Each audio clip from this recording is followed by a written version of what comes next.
오늘 함께 살펴볼 말씀은 민수기 9장 11절 12절입니다. 민수기 9장 11절 12절입니다.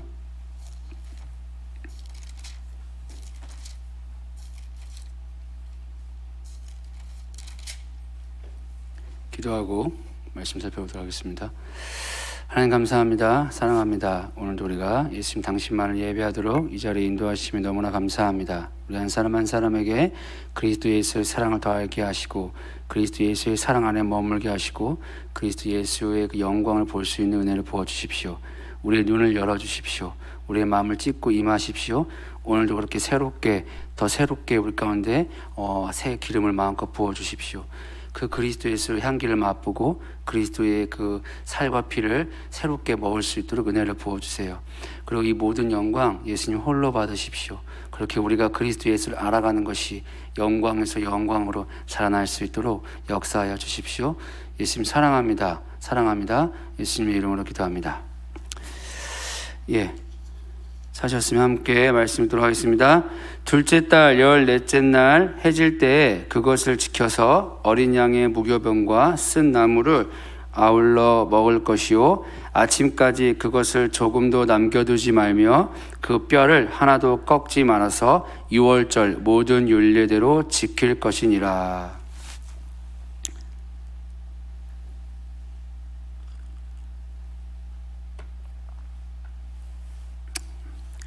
오늘 마지막 6월절이라는 제목을 가지고 이 말씀 함께 살펴보도록 하겠습니다.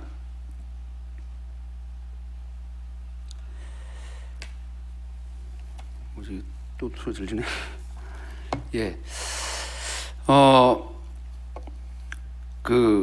이건 여담인데요. 시작하기 전에 그 광고에 보니까 오늘 들어보니까 이렇게 치유센터에서 이렇게 은사 가진 분들을 이렇게 모집하고 있잖아요.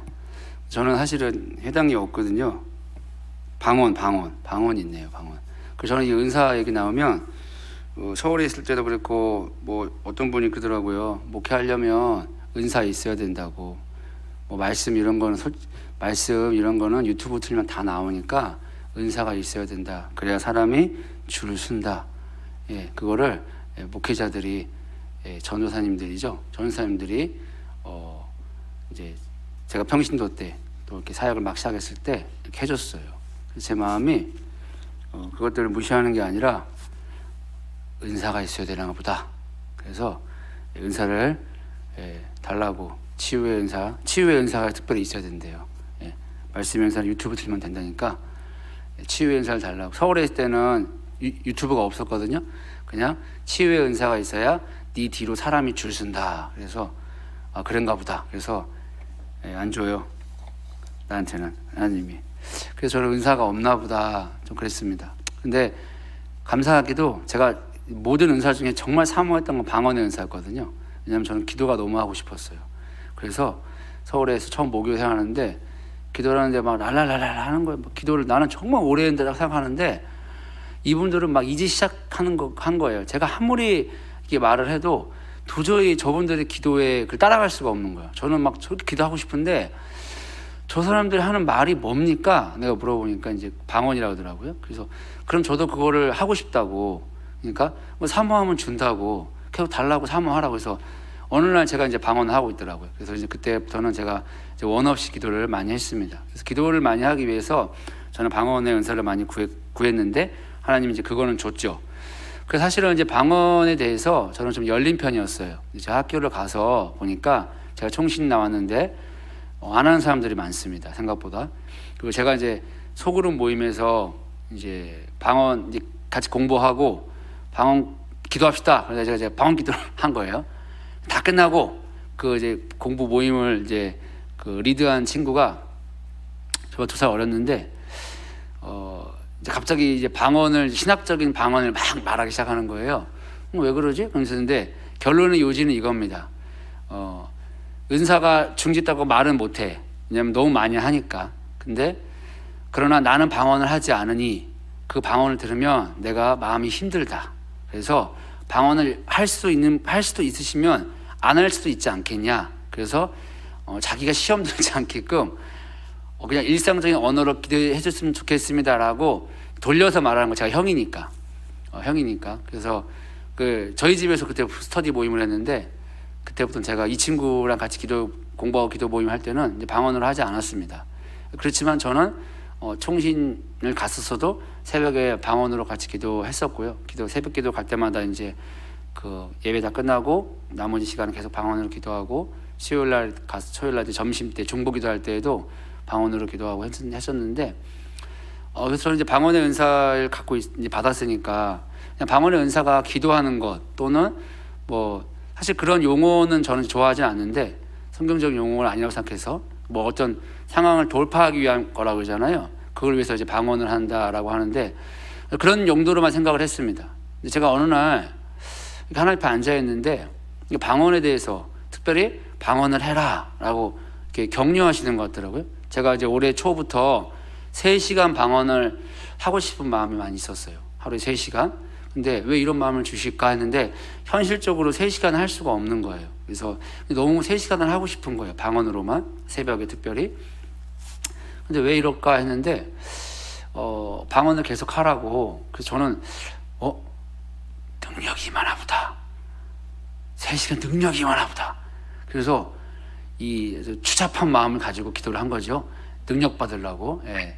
저도 몰랐던 거죠. 하나님이 3시간 하라고 마음을 줬고 3시간 하게 되면 능력이 많아 보다. 그래서 이제 그렇게 3시간을 기도를 하고 있었는데 왜 방언을 하라고 그랬는지 개인적으로 좀 이렇게 깨닫게 해주신 건 뭐였냐면 사실 이 신약 성경에 오순절 성령이 임했을 때 이제 사람들이 각 나라에서 각 족속에서 예루살렘으로 모였잖아요.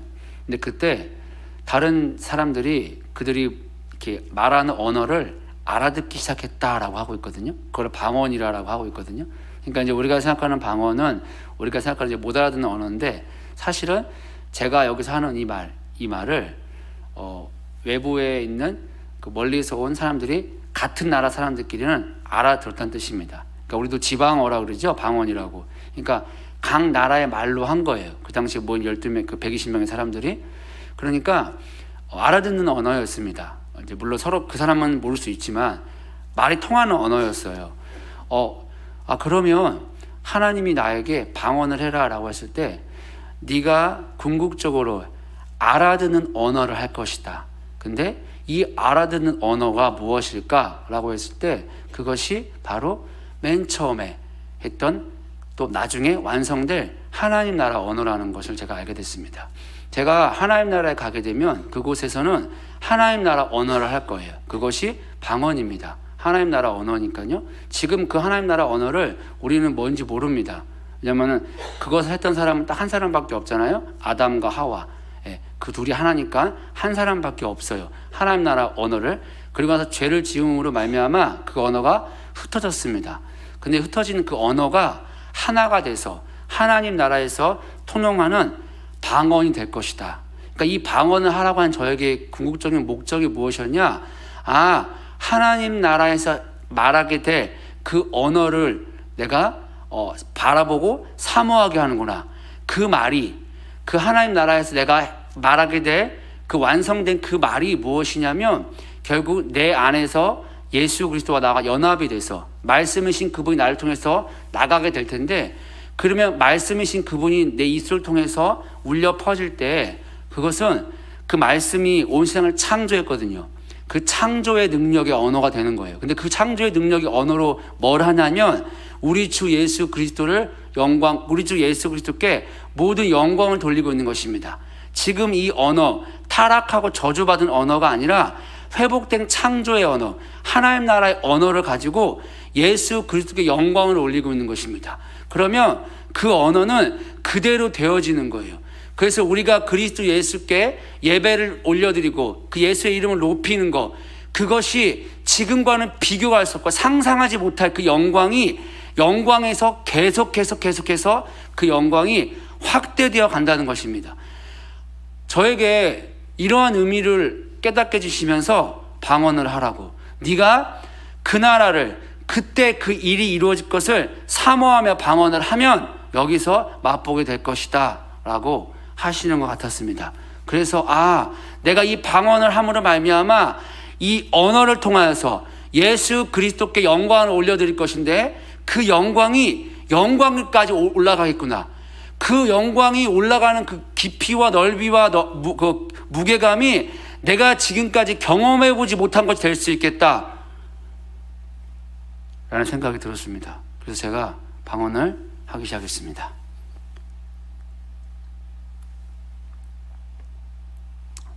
그래서 방언이 나에게 유익이라고 말씀하신다고 하시는 것 같았어요. 철저하게 너에게 유익이라고. 왜냐?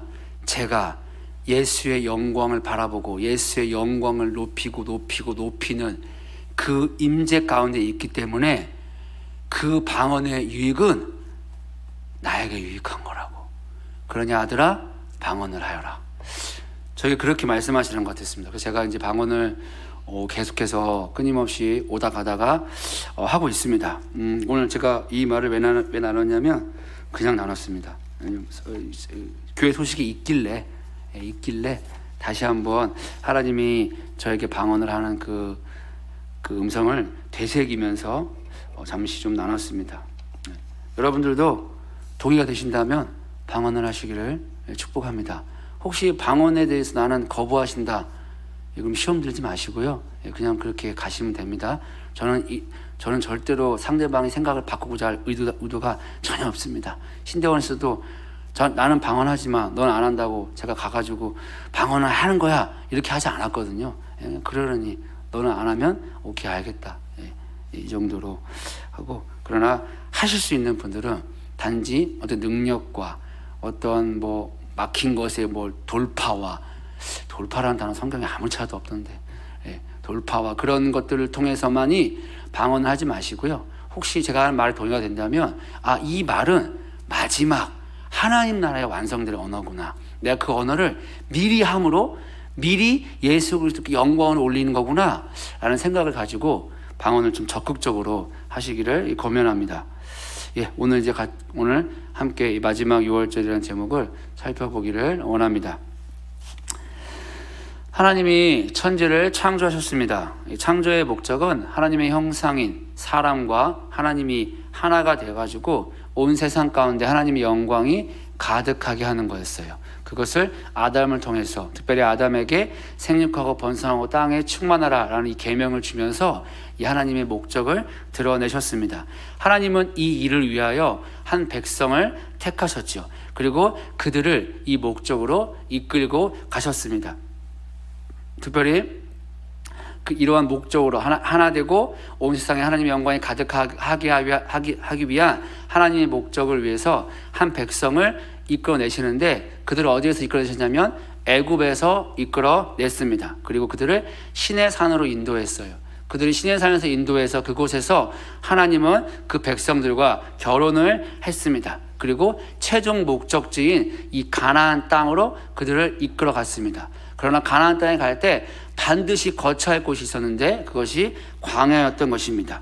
이 광야를 지나갈 때에도 하나님은 이스라엘 백성들에게 하나님의 목적, 너와 내가 하나 된 존재로서 너희가 나의 영광을 높이는 존재가 돼야 돼, 그것이 온 세상에 가득하도록 하여라 사명이 너희에게 있어 라는 것들을 그들이 잊지 않기를 원하셨어요. 그래서 그들 가운데 성막을 짓도록 만들었습니다. 성막을 짓게 하셔서 그 하나님의 목적을 잊지 않도록 하셨습니다. 성막은 크게 세 부분으로 나뉩니다. 바깥마당, 그 다음에 성소, 지성소의 세 부분은 나뉩니다. 그런데 신약에서 사도 바울이 이 성막이 그리스도의 예표라고도 해석하셨지만 또 하나 누구의 예표라고 말하고 있냐면 그리스도인들, 하나님의 형상인 사람들도 이렇게 성전이라고 하고 있는 것이죠. 그래서 히브리서에 보면 우리 사람이 어떻게 구성이 되어 있냐면 몸과 육과 혼과 영으로 구성이 되어 있다라고 하고 있습니다. 즉 이것이 성막의 세 부분, 바깥마당이 육에 해당되고요, 성소가 혼에 해당되고 영이 지성소에 해당되는 것임을 우리 가운데 설명해 주고 있는 것이죠. 이스라엘 백성들이 맨 처음에 애굽에 있을 때 첫 번째 유월절을 경험을 했습니다. 그들이 그 애굽이 어떤 상태였냐면 바로 바깥마당의 상태였어요. 첫 번째 유월절을 통해서 바깥마당에서 성소 안으로 그들이 애굽에서 이제 광야의 땅으로 가게 되는 것이죠. 그 광야가 어디냐면 바로 성소가 되는 것입니다. 그렇게 그 성소에서 머무는 것이 아니라, 광야에서 머무는 것이 아니라 그들은 가야 할 목적지가 있었습니다. 그곳이 어디냐? 가나안 땅, 거기가 지성소였습니다. 성막에서 하나님의 영광이 어디에 거하냐면 지성소에 거했어요. 마찬가지로 사람인 우리에게 하나님의 영광이 어디에 거하냐? 우리의 영 안에 거하게 되는 것입니다. 그리고 이스라엘 백성들 가운데 하나님의 영광이 어디에 거하느냐? 가나안 땅에 거하게 된다는 것이죠. 그래서 히브리서 기자는 우리가 그 영 안에서 예수를 알기 위하여, 이 가나안 땅에서 하나님의 영광을 맛보기 위하여, 지성소에서 그 여호와의 살아있는 임재를 맛보기 위해서 반드시 해야 되는 게 있는데, 그게 너희들을 말씀으로 관절과 골수와 혼과 육을 다 잘라 쪼개야 한다라고 하고 있는 것이죠. 이 일들이 어디서 이루어지고 있냐면 바깥마당과 성소에서 이루어지고 있는 것입니다. 그리고 이것들을 이루는 도구가 무엇이냐면 유월절 어린 양의 피였다는 것입니다. 이것들을 통해야만 어디를 갈 수 있냐? 하나님이 있는 곳, 지성소, 가나안 땅에 들어갈 수가 있다는 것이죠. 그래서 첫 번째 유월절을 통해서는 어떤 일이 일어나는가? 우리가 바깥에서 이 성막 안으로 들어가려면 문을 통과해야 됩니다. 근데 여러분 잘 알다시피 성막의 문이 하나잖아요. 4개를 지으면 참 좋았을 텐데, 그 지파들이 그냥 아무데나 동서남 보고 들어다니기 편하게 그랬으면 참 좋았을 텐데, 동쪽에다만 문을 만드셨습니다. 근데 이 동쪽에 진을 치고 있는 지파가 어떤 지파였냐면 유다 지파였어요. 예수님이 유다 지파의 후산으로 이 땅에 오셨고 자신을 친히 뭐라고 계시하셨냐면 내가 문이야 라고 계시하신 것입니다. 즉 신약의 빛으로 이 구약을 성막을 봤을 때 이 단순히 동쪽 문으로 들어간다는 것은 우리가 문 대신 그리스도 예수를 믿게 되는 것, 그리스도 예수를 영접하게 되는 것임을 우리는 알 수 있습니다. 근데 첫 번째 입구의 문이 어떤 종류였냐, 어떤 모양이었냐면 청색, 자색, 홍색, 그 다음에 가느게 꼰 배실로 된 그런 문으로 만들었습니다.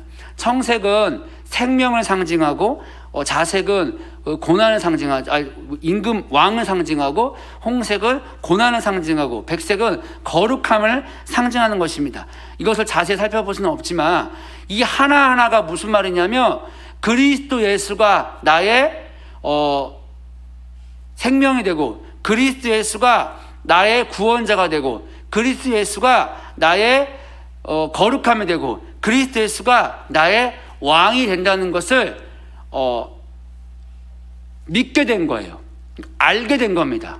예. 내가 믿은 게 아니고 알게 된 거예요. 영접하게 된 겁니다. 그러한 사람이 지금 이 애굽에서 바깥에서 어디를 들어가냐면 이 문을 통과해서 들어가게 되는 것이죠. 이 모든 것들이 첫 시작이 무엇으로 이루어지냐? 유월절의 어린 양 예수 그리스도로 말미암아 이루어진다는 것입니다. 그렇게 유월절 어린 양 예수 그리스도로 말미암아 이제 문을 통과했습니다. 그럼 통과하면 이 바깥마당에 뭐가 있냐면 번제단과 물두멍이 있어요. 그런데 이 바깥마당에서 우리의 최종 목적지가 어디냐면 지성소로 들어가야 됩니다. 이것은 우리의 새벽교 성교의 용어로 이해하면 훨씬 좀 쉬운데, 자기중심적인 삶에서 하나님 중심적으로의 삶으로의 전환을 의미하는 거예요. 이 성막은 이것들을 우리에게 잘 보여주고 있는 것이죠. 이 전환이 일어날 때 우리의 영과 혼과 육의 전환이 일어나야 되는 거예요. 조정이 일어나야 됩니다. 특별히 이 조정이 일어나는 것을 자세히 살펴볼 수는 없지만 역대하 7장 14절이 잘 우리에게 보여주고 있죠. 겸비하고 기도하고 하나님 얼굴을 구하고 악한 길에서 떠나게 될 때 어떤 일이 일어나면 우리의 영이 주인이 바뀌게 됩니다. 우리의 영이 생명이 거하게 돼요. 우리의 영이 거룩해집니다. 우리의 영이 참된 주인 왕을 맞이하게 되는 거예요. 이것이 모든 일의 시작이 뭐냐면 어린 양으로 이루어지는데, 그 조정은 역대하 7장 14절에 설 때에만 이루어지는 거예요. 이게 뭔 소리입니까 이게? 예. 그러니까 내가 나 예수 믿어요 10,000번 고백한다고요 되는 게 아니라는 거예요. 철저하게 성령의 빛 가운데서 역대하 7장 14절에 조정이 일어나야 되는 거예요. 겸비하고 기도하고 하나님 얼굴 구하고 악한 게 떠나게 된 이 일들이 일어나야 그게 시작이라는 거예요. 자, 그 일이 일어날 때 우리의 영이 바뀝니다. 그리고 우리의 혼도 어떻게 되냐? 바뀌게 됩니다. 우리의 가치관이 바뀌게 되고요. 우리의 감정이 바뀌게 되고요. 우리의 의지, 우리의 행동이 반드시 변하게 되어 있습니다. 더 나아가 육적인, 물리적인 환경도 바뀌게 되어 있는 거예요. 더 이상 악한 곳에 머물지 않습니다. 이런 사람이 누구냐? 첫 번째 6월절을 경험하게 된 사람이라는 것입니다. 자, 그를 통과를 하게 되면 이제 어떤 일이 있냐? 이제 번제단을 만나게 됩니다. 번제단은 알다시피, 여러분 잘 알다시피 우리 예수님이 십자가를 예표합니다. 십자가에서 어떤 일이 일어졌냐? 죄와 사망과 우리가 완벽하게 분리가 된 거예요. 이제 그들과 분리되고 하나님의 생명과 우리가 하나가 된 일이 바로 이 번제단에서 이루어지게 되는 것입니다. 그러한 상태가 됐다는 뜻이에요. 제가 왜 상태라는 단어를 썼냐면 이것은 법적으로 이루어진 것입니다. 법적으로는 우리가 어떤 상태냐면 이미 사단과 죄와 상관이 없는 상태가 된 거예요. 그런데 실제로는 어떤 상태냐면 실제로는 생명이신 하나님과 좀 떨어져 있습니다. 그래서 이 하나님의 생명이 실제로 적용이 되지 않는 상태예요. 아직 적용이 잘 안 됩니다. 그렇기 때문에 우리에게 더 익숙하고 더 생명을 주는 것이 무엇이냐면 바로 애굽적인 요소가 되는 거예요.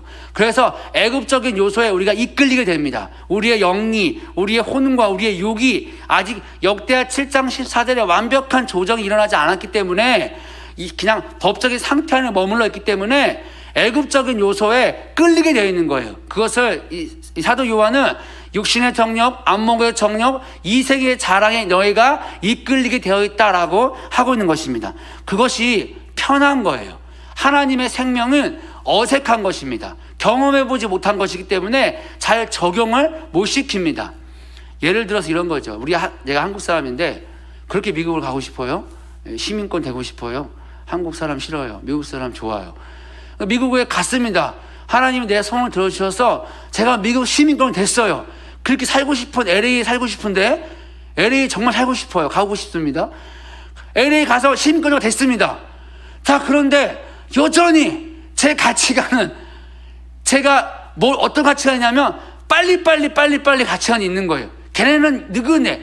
인터넷 전화하면 바로바로 와야 되는데 뭐라고 영어로 말하는데 막 한 달 뒤에 와, 막 혈압이 오릅니다. 이게 뭔 소리야? 빨리빨리 와야지. 그리고 여전히 제가 뭘 찾습니까? 된장국이 먹고 싶어요. 그러면 저는 법적으로는 미국 시민이 됐지만 여전히 저는 한국 사람인 거죠. 그게 정확하게 번제단입니다. 자, 그럼에도 불구하고 하나님의 생명과 떨어져 있기 때문에 여전히 애굽적인 요소가 더 친근하기 때문에 그것을 먹을 수가 있습니다. 그것을 다시 취할 수가 있습니다. 그러나 법적으로 이미 시민권자가 되었기 때문에 더 이상 한국의 법을 적용받지 않습니다. 내가 죄를 지어도 더 이상 정죄감을 받지 않게 되는 것입니다. 나는 이제 새로운 법을 적용받는 거예요.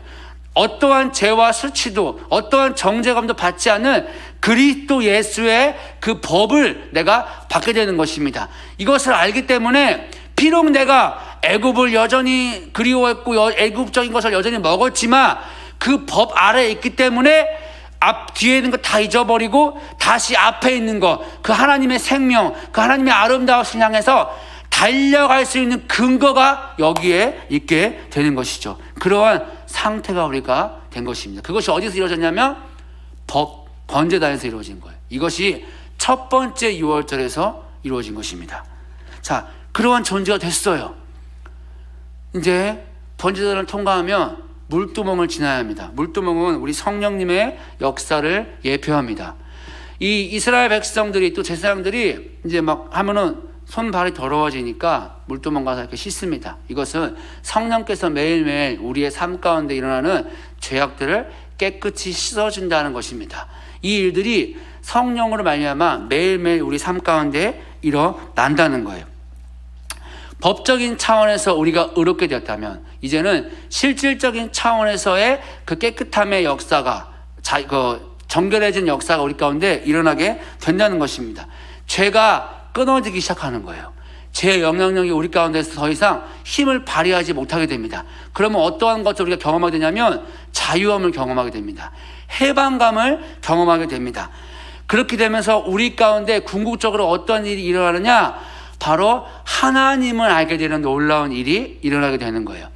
우리가 어떠한 거짓말이란 죄가 끊어지는 게, 사람이 변하는 게 목적이 아니에요. 이스라엘 백성들을 10가지 재앙을 가지고 애굽에서 끄집어낼 때 하나하나의 죄악들, 하나하나의 우상들을 파괴시키는 것이 목적이 아니라고 그랬습니다. 하나님은 그들이 하나님이 누구인지, 여호와가 누구인지를 알게 되기를 원한다라고 하면서 그들이 믿는 죄와 우상들을 박살내는 거예요. 우리가 예수 믿고 이렇게 변해야지, 그러니까 안 변하는 거예요. 변하는 게 목적이 아닌데 우리는 예수 아는 것이 우리의 유일한 목적이라는 것입니다. 우리는 죄가 끊어지는 게 목적이 아닙니다. 우리는 죄를 멸하고 그 죄를 멸하신 그리스도 예수를 아는 것이 우리를 구원한 성령이 우리 가운데 일하는 목적이라는 것입니다. 이 단계에 가면 어떤 일이 일어나느냐? 예배하게 된다는 거예요.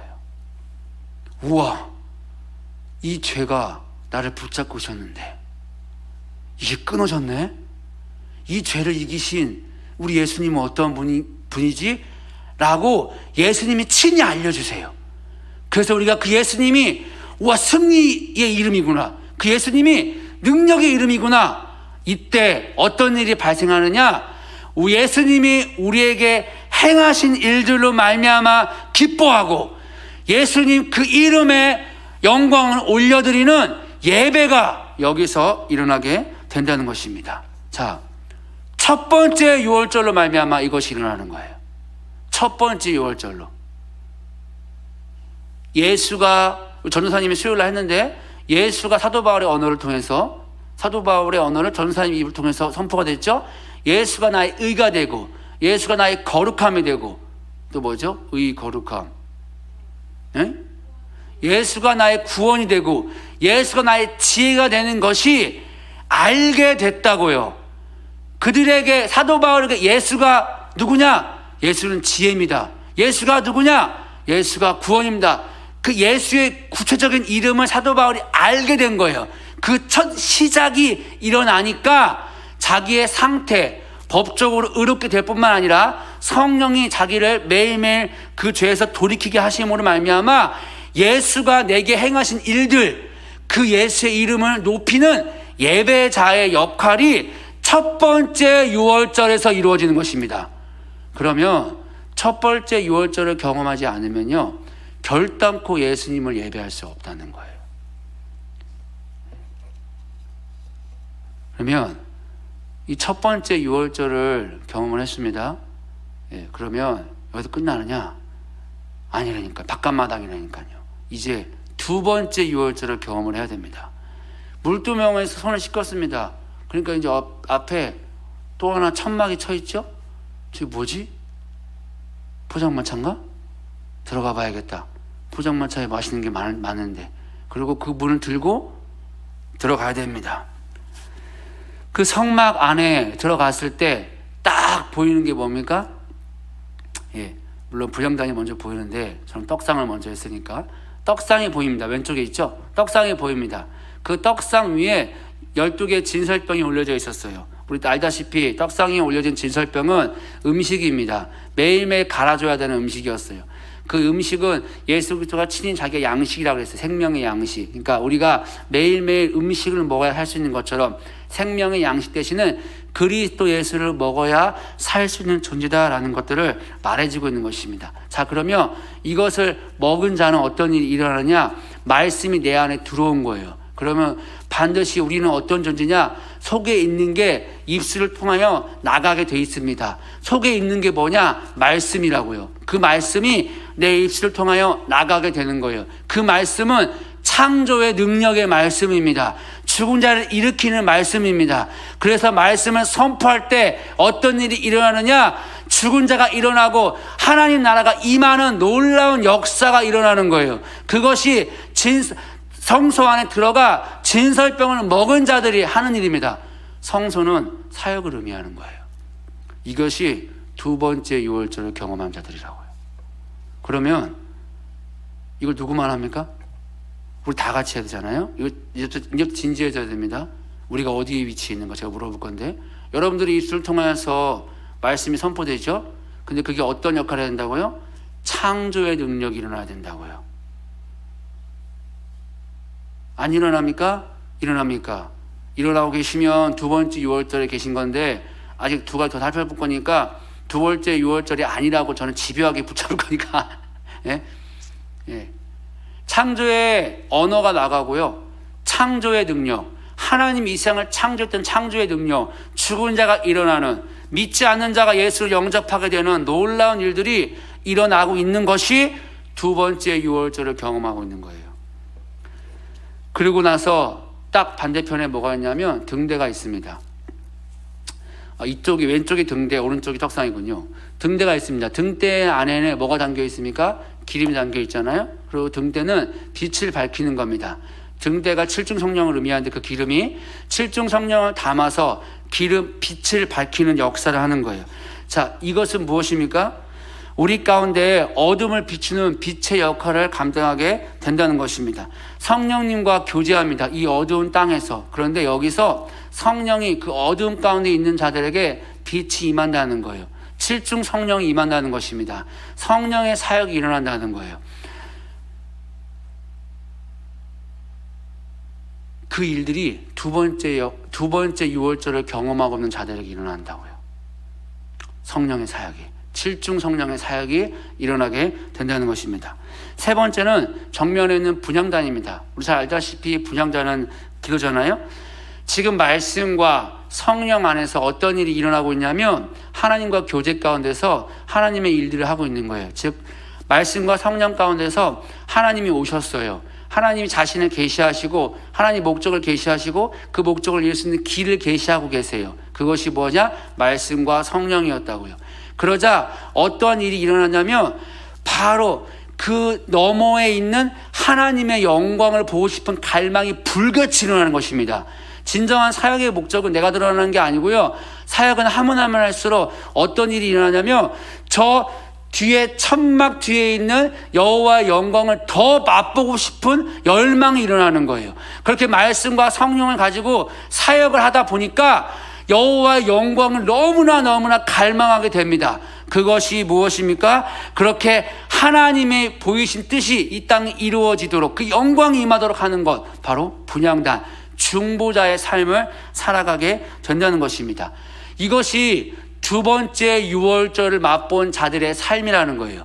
두 번째 유월절을 맛본 자들은 반드시 말씀이 실제 살아있고 성령의 역사가 실제로 살아있고 그리고 그들을 통하여 하는 그 기도가 하늘에서 이루어진 것처럼 이 땅에 이루어지는 이 일들을 감당해내고 있다는 것입니다. 이것이 두 번째 유월절을 지금 경험하고 있는 자들이 마땅히 해야 될 역할이라는 것입니다.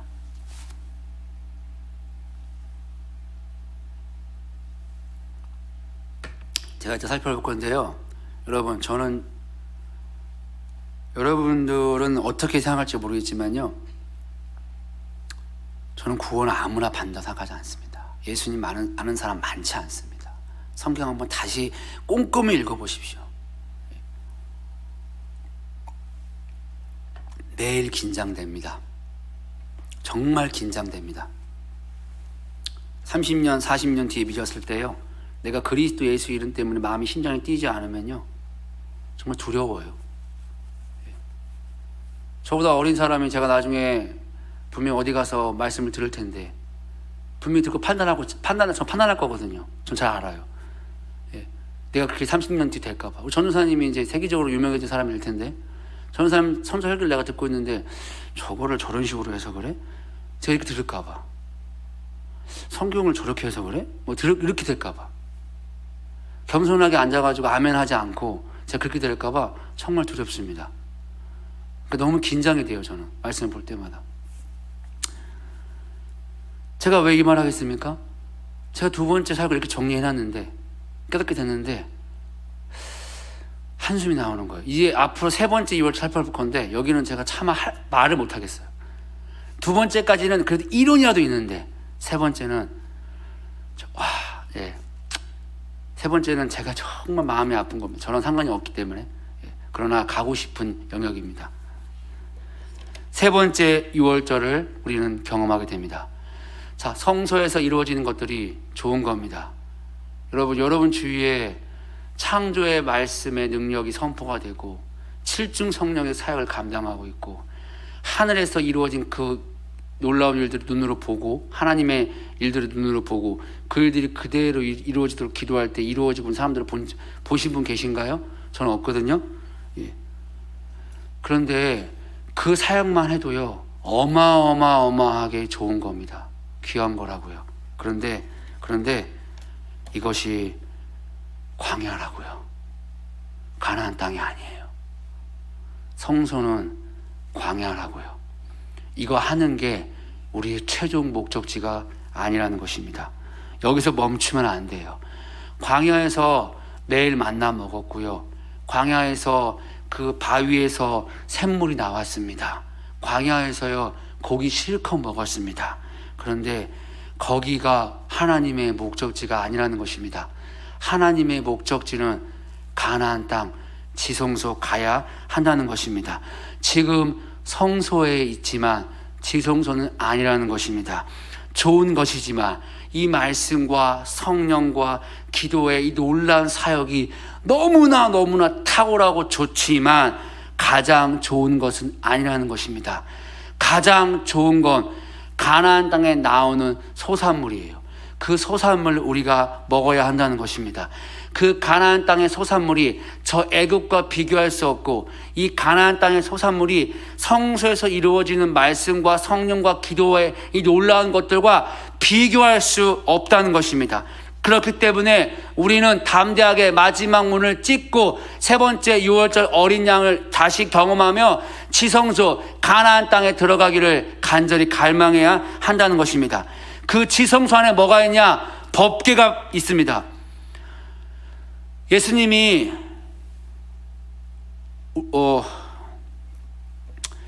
어디 계십니까? 지성소 안에 계셨잖아요. 그 지성소 안에 가 있으면 아무것도 없는 거예요. 오직 한 분, 예수 그리스도밖에 없는 것입니다.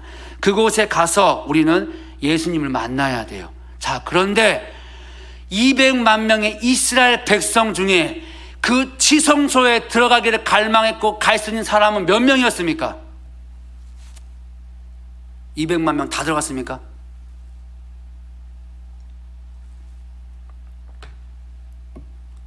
한 명 들어갔습니다. 딱 한 명. 여러분, 구약은 하늘의 그림자예요. 이건 시사하는 바가 큽니다. 많은 사람들은 바깥마당에 있고요. 조금 더 극소수가 성소에 있고요. 그 중에 극소수만이 지성소에 들어가기를 힘쓴다는 것입니다. 그래서 우리 예수님이 뭐라 그랬습니까? 이 십자가는 찾는 이가 적다. 이 십자가는 미련해 보인다. 이 십자가는 멸망당하는 길처럼 보여. 이 법궤 안에 세 가지의 물건이 들어있습니다. 여러분 알다시피 만나 같은 항아리, 그리고 뭐죠?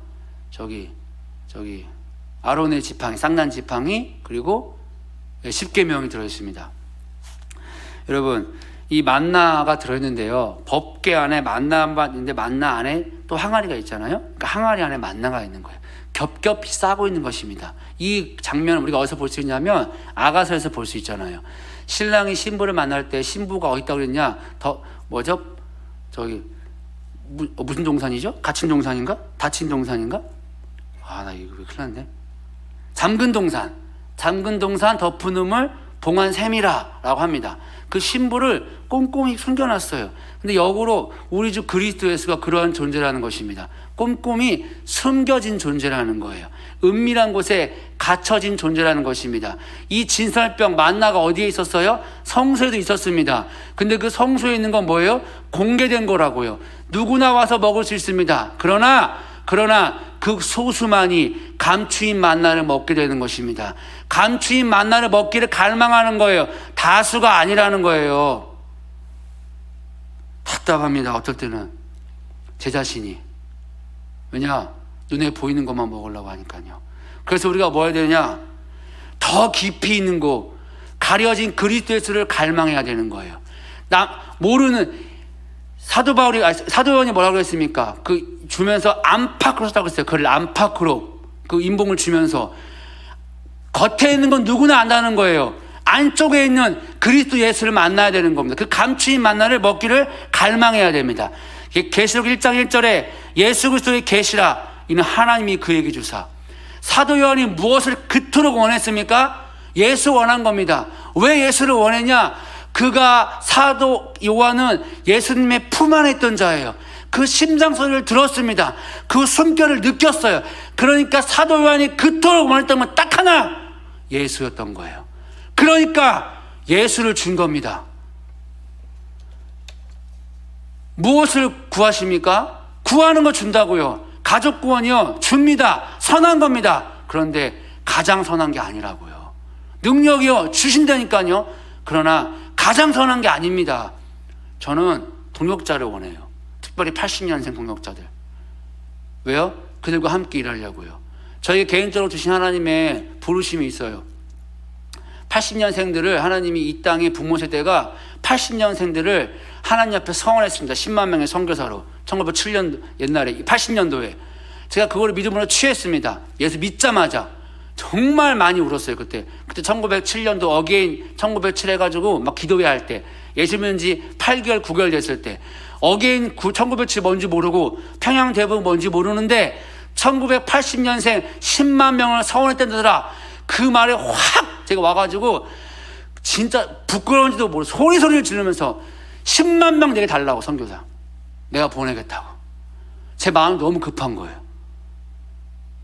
그게 26년 7년이 지났는데 10만 명 없겠습니까? 그래가지고 그때부터는 핸드폰 제가 없었는데 이메일로 막 보내고 집 전화로 다 전화해가지고, 야 거저지 하지 말고 너 예수 믿고 빨리 너 저 미국 가, 너 저기 딴 나라 가. 왜 그래? 아니 지금 그럴 때가 아니야 우리가. 그때는 제가 정신이 막 이상병자쳐도 약간 이상하다 할 정도로 만나는 친구들만 다 그 말했어요. 너는 미국, 너는 저기 뭐 일본, 여기 가야 돼. 급해. 지금 나는 지금 이게 다 찰 것 같단 말이야. 근데 이제 그때 알고 보니까 한 2만 5천 명 정도 여유가 있더라고요. 그걸 몰랐어야 되는데 그걸 알아버린 밤부터는 마음이 이제 축 처지면서 열정이 안 생기더라고요.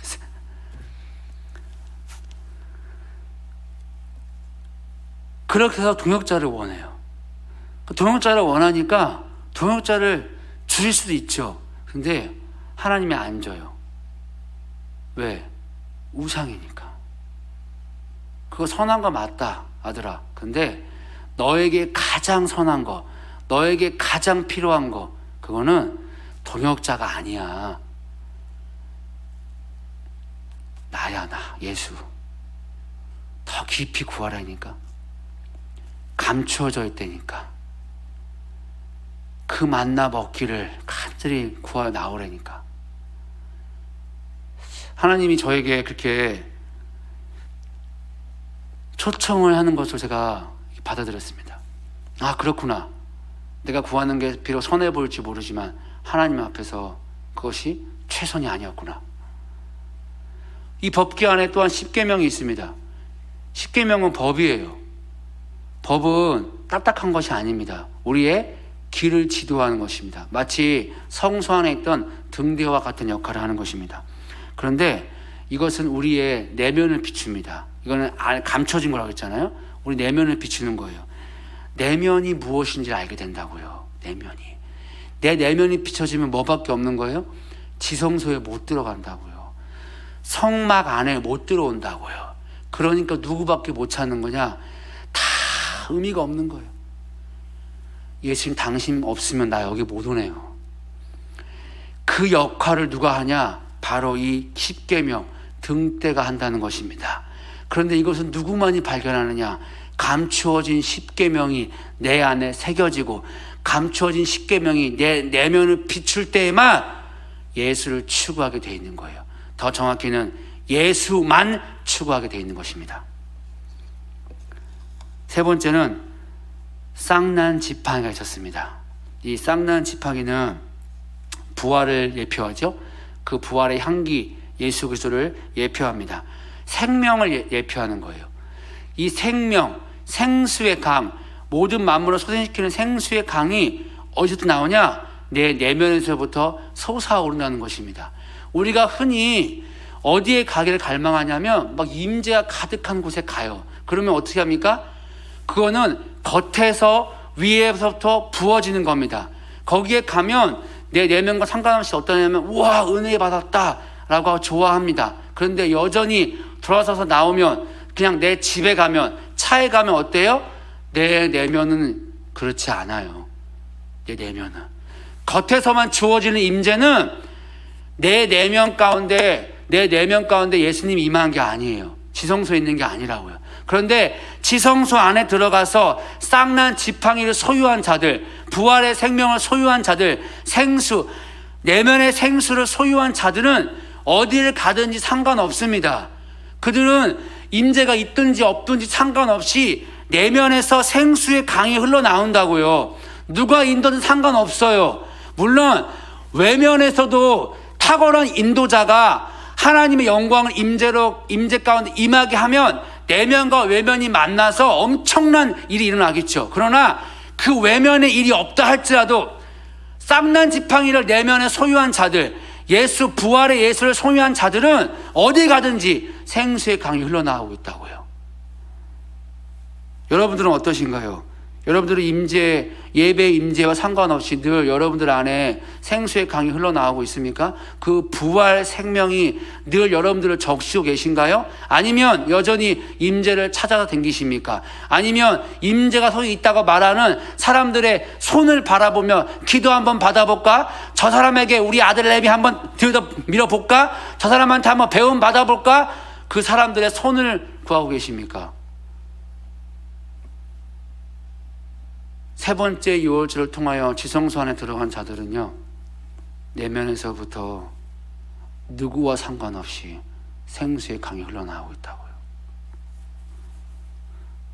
고린도 교회들은 예수 그리스도를 체험했습니다. 유월절 어린 양의 양으로, 그리고 만나로 생수를 누렸어요. 고린도서 10장 10절에서 10장 1절부터 5절까지 잘 이것을 표현하고 있죠. 그런데 그들은 여전히 어디에 있었냐요? 광야에 있었고요. 여전히 그들은 육적인 모습을 벗어나지 못하고 있었습니다. 그들은 예수님을 양식으로 먹었고 빛을 누렸음에도 불구하고 탁월한 하늘의 은사를 맛보고 있음에도 불구하고 그들은 여전히 겉모습만 누리고 있던 거예요. 그들은 지성소 안에 결단코 한 번도 들어가 보지 못했습니다. 그러니까 그들은 한 번도 다뤄지지 않은 거예요. 그래서 바울은 고린도 교회에 끊임없이 뭐라고 말하고 있냐? 영적인 사람이 되라, 탄단한 음식을 먹으라 권면을 하고 있는 것입니다. 그러나 그들은 먹을 수가 없었어요. 영적인 사람이 될 수가 없었습니다. 그래서 히브리서 기자가 그들에게 말씀을 가지고 영과 혼과 육을 갈라야 한다고, 분리해야 한다고 그토록 말하고 있었던 것입니다. 우리가 지성소에서 예수님 만나려면 우리의 영과 혼과 육이 분리가 되어야 합니다. 그래야 성소에 있으면서도 여전히 분리가 되지 않으면, 아무리 말씀을 사역을 많이 하고 아무리 기도 사역을 많이 하고 아무리 성령 사역을 많이 한다 할지라도 여전히 그것은 광야에 있는 거라고요. 헤매고 있는 것입니다. 그래서 바울은 그토록 그들에게 뭐라고 강력하게 권면했냐? 너희가 예수만 알기를 원한다고 그토록 고린도 교회에게 그것을 요구했던 것입니다. 그래서 2장 2절에 내가 너희 중에서 예수 그리스도와 그가 십자가에서 못 박히신 것 외에는 아무것도 알지 않으려 작정했다고. 그래서 고린도 교회에게 그토록 원했던 것이 예수 알라고, 이것만 알아야 된다고 고민했던 거예요. 여러분, 이스라엘 백성들은 광야에 38년 동안 수없이 많은 것들을 경험했습니다. 그런데 그들이 틀렸어요.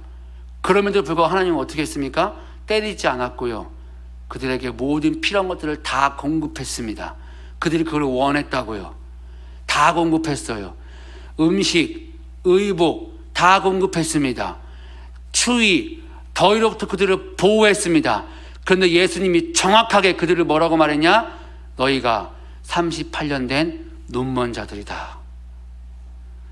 눈이 먼 자들이니까 하나님의 목적지를 볼 수 없는 거예요. 또한 목적지를 볼 수 없기 때문에 수많은 것들을 경험하고 있지만 그들은 눈먼 자였습니다. 그러니까 그들은 하나님이 원하시는 목적대로 갈 수가 없었던 것입니다. 그들이 매일 광야에서 만나를 먹고 생수를 마시고 그걸로 인해 하나님께 감사한다 할지라도 그들이 머물러야 했던 곳은 광야가 아니라고요. 그들이 먹던 그 만나는, 그들이 먹는 생수는 일시적인 것이었습니다. 그들이 먹어야 할 참된 음식은 가나안 땅의 소산물이었어요. 그들이 마셔야 할 참된 음료는 가나안 땅의 생수였습니다. 그 가나안 땅에 들어가 그 땅의 그 음식물과 땅의 물을 먹는 것이 참된 안식 가운데 있다는 것을 증명해 주는 것입니다. 우리가 이 지성소 안에 들어가기 위해서 반드시 세 번째 유월절을 통하여서 우리의 혼과 우리의 유혹이 반드시 제거가 되어야 됩니다. 첫 번째 유월절을 통해서 세상이 제거가 되었고, 죄가 해결됐고, 두 번째 유월절을 통해서 세상이 제거가 되었고, 세 번째 유월절을 통해서는 옛 자, 우리의 것들이 다 제거가 되는 것이죠. 그래야만 어디에 들어가느냐? 약속의 땅에 들어간다는 것입니다. 이스라엘 백성들이 애굽에서 그들의 죄를 유월절을 말미암아 처리하고 하나님의 그 행진에 동참하게 됐습니다. 그리고 그들 가운데 쫓아온 애굽 군대가 있었어요. 그 애굽 군대가 홍해의 바다 앞에 다 수장이 되어 버렸습니다.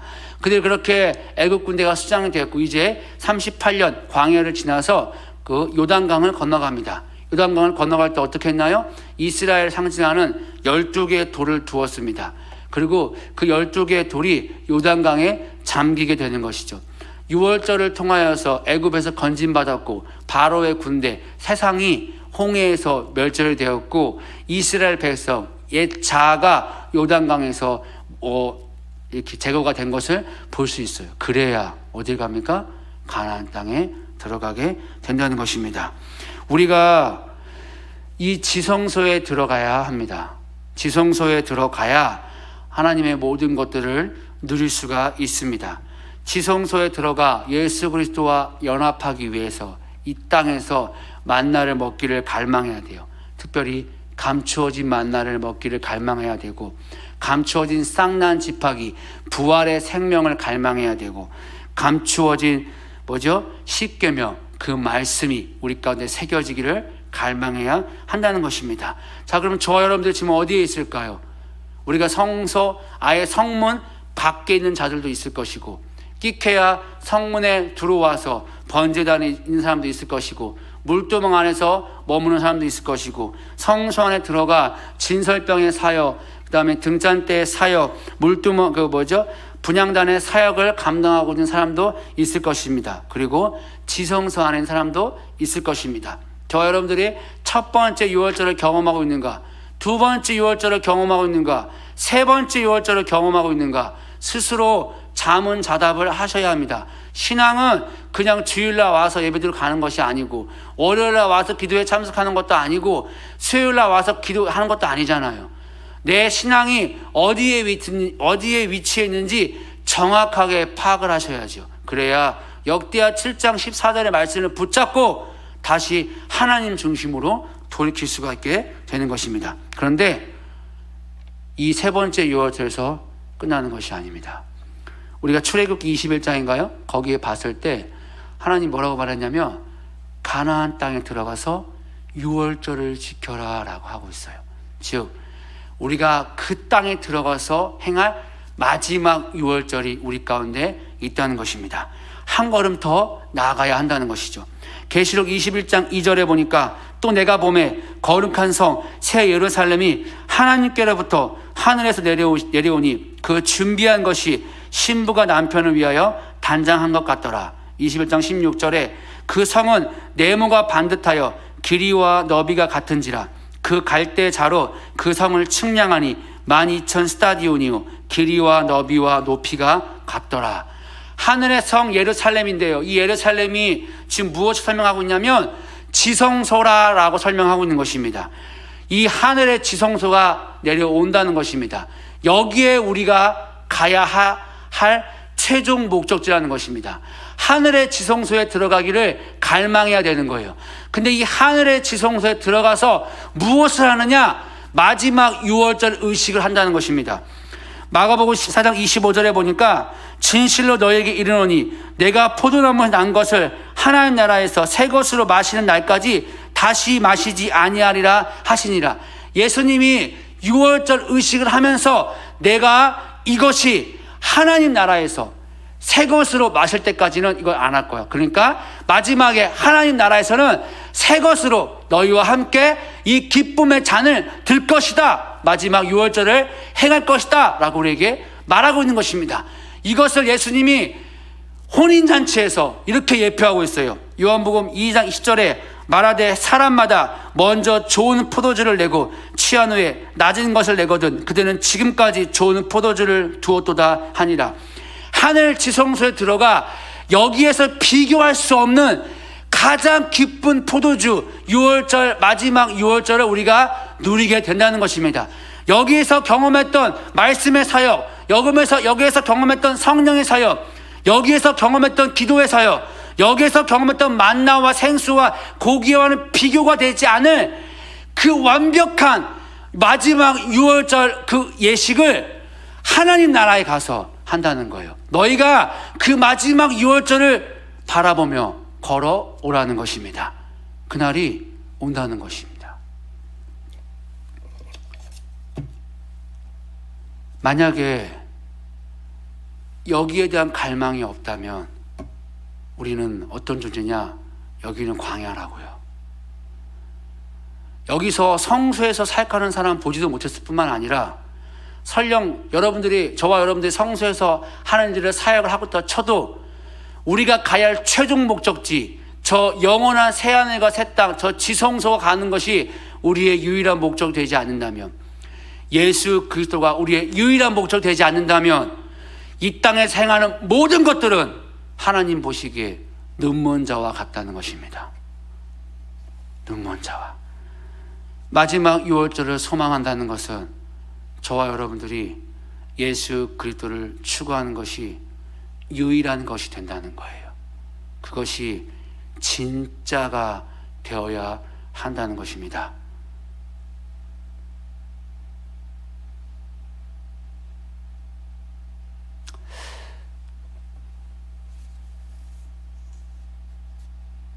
제가 이걸 보면서 나는 어디에 있을까? 성소에도 못 있구나. 마음이 아팠어요.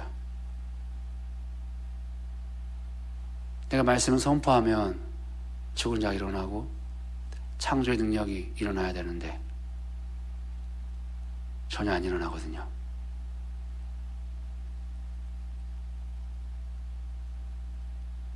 은사의 성령의 사역 말고 그거는 하등 의미가 없고요.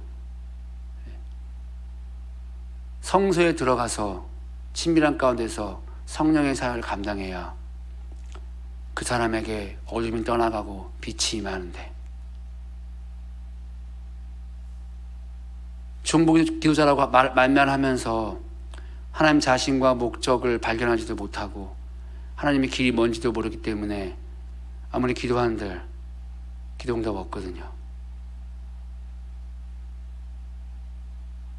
말로는 예수 예수 하는데 실제 나의 모습은 성소에 들어가 있지 않아요. 아니 어쩌면 성막문 입구에도 들어가고 있지 못한, 내가 어떠한 예수를 알고 있지? 예수님을 안다는 것, 예수를 믿는다는 것은 결단코 나의 확신과 나의 의지가 아닌데, 내가 믿습니다 만번한다고 믿는 것이 아닌데, 그리스도 예수의 자기 계신데, 샘교 선교회 회장님은 하나님을 알 때 그분이 말씀하신 건 반드시 이루시는 하나님이라고, 그거를 그분은 안다라고, 그러니까 그걸 아는 것을 살아간다고, 그것을 믿음이라고 그랬는데, 그래서 그분이 말씀하시면 두렵지 않다고. 왜? 말씀하신 건 이루시는 그분이 말했으니까 이룰 거를 확신이 드니까 두렵지 않다고. 그것이 믿음에 의한 삶인데, 그래서 그분은 하나님 앞에 예배하며 나아갈 때 다른 거 예배 안 하거든요. 그분은 치료하신 하나님을 예배하는 게 아니잖아요. 말씀하신 걸 이루시는 하나님을 예배하는 거거든요. 왜냐, 그분이 말씀하신 걸 이루셨으니까, 또 경험했으니까 그 이루신 일들을 말미암아 더 찬사를 올려드리고 더 영광을 올려드리기 때문에 더 오시거든요. 그게 원리인데, 물론 그분은 선교회 회장님이니까, 아니요, 선교회 회장은 회장이고 그분도 한낱 그리스도 예수의 은혜가 필요한 그리스도인인데, 나는 어떠한 예수님을 알고 있는가? 예수님의 성막 입구에 들어간 대표적인 예시가 그분이 생명이요 나의 구원자시요, 그분이 나의 거룩함이시요, 그분이 나의 왕이라는데, 내가 알고 있는 예수는 내가 만들어낸 예수인가? 나의 확신에 나온 예수인가? 너무나 마음이 아파요. 제가 15년을 이거 하나 보고 달려왔다 생각하는데, 지금 내가 아직도 입구 언저리에서 서성이고 있지는 않은가?